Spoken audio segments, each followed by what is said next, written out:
प्रेमी बंधु, जिस सम्यक दर्शन की चर्चा चल रही है उस सम्यक दर्शन के बारे में बतलाया जा रहा है कि सम्यक दर्शन कहा था कि देव शास्त्र गुरु पर श्रद्धा करना वह सम्यक दर्शन है।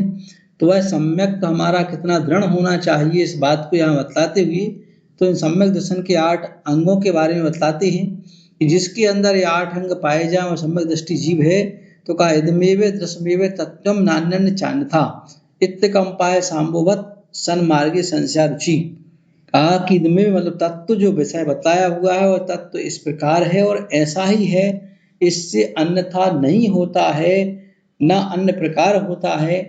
इस प्रकार यहाँ पर बतलाया गया और कहा उस तत्व के प्रति हमारी आस्था कितनी दृढ़ होना चाहिए इस बात को बताते हुए कहा है कि जैसे लोहे के ऊपर जितनी तीव्रता से पानी चढ़ा दिया जाता है तो उतना हार्ड हो जाता है, फिर उसमें नरमपना नहीं आता है, कमजोर नहीं होता है।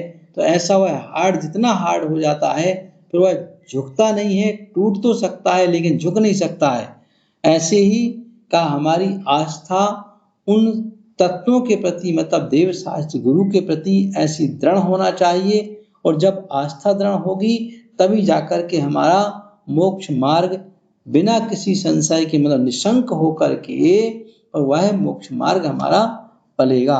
तो इस तरह से हमारी श्रद्धा के बारे में बताया हुआ है कि इस तरह से हमारी श्रद्धा दृढ़ होना चाहिए। अगर हमारी श्रद्धा डुलमुल होती है तो फिर हमारा वह मोक्ष मार्ग प्रशस्त नहीं हो पाता है।